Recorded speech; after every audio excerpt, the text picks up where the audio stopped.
Hi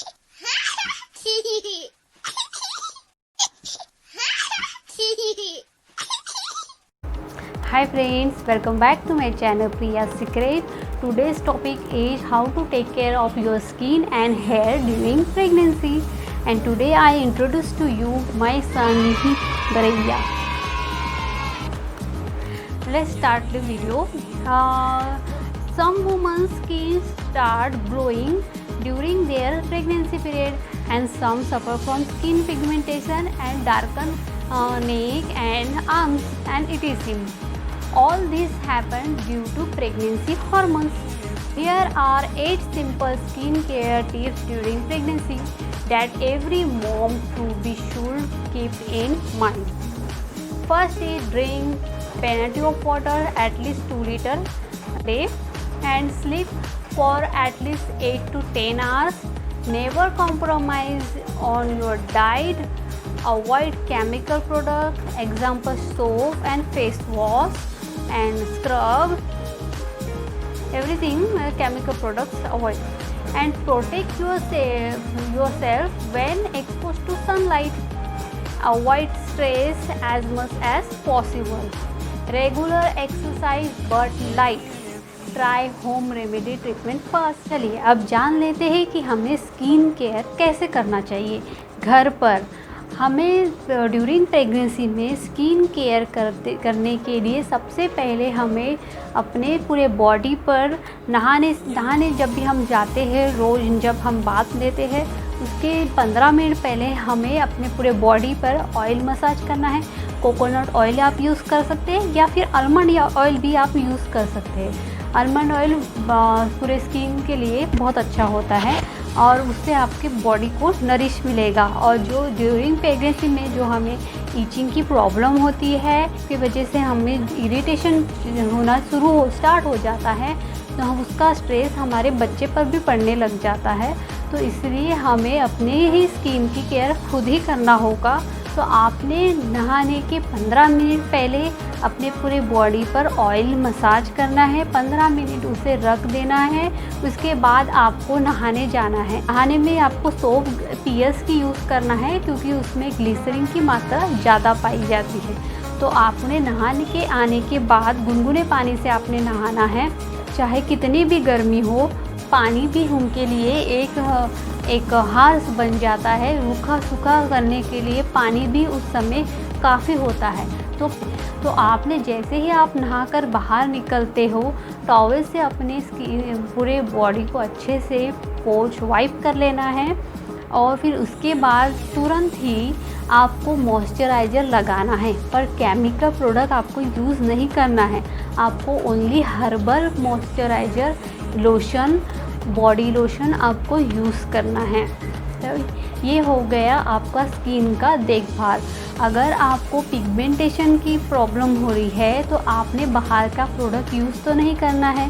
तो फिर मैं आपको एक पैक बता देती हूँ। जब आपको यहाँ पे ब्लैक हो जाए, कई महिलाओं को ऐसे ब्लैक पैचेस हो जाने लगते हैं, तो आपको आलमंड का पैक लगाना पड़ेगा।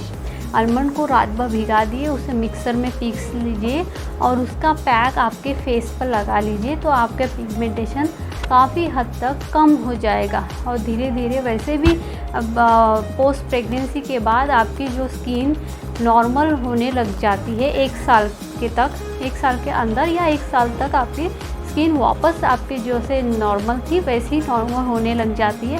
स्किन में कई प्रकार की बदलाव एक प्रेगनेंसी के वक्त महिलाओं को सहनी पड़ती है। स्किन के बारे में हमने जान लिया, अभी हम जानेंगे हेयर का टेक केयर कैसे करें ड्यूरिंग प्रेगनेंसी में।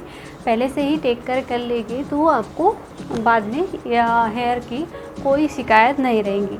आपको रेगुलर बेसिस में आपको फर्स्ट इज ऑयल मसाज करना है twice a week and always clean your shaft, otherwise oil blocks your pores। और आपने 2 घंटे की ऑयल अपने स्कैल्प पे रख सकते हैं या फिर ओवरनाइट भी आप रख के अर्ली मॉर्निंग हेयर वॉश कर सकते हैं। ऐसा आपको करना है कि एनी टाइम आपके बालों में ऑयल नहीं रखना है। ओके, फिर do not comb your hair when wet. stop using chemical product, use only herbal product. Most women experience increased hair fall post delivery.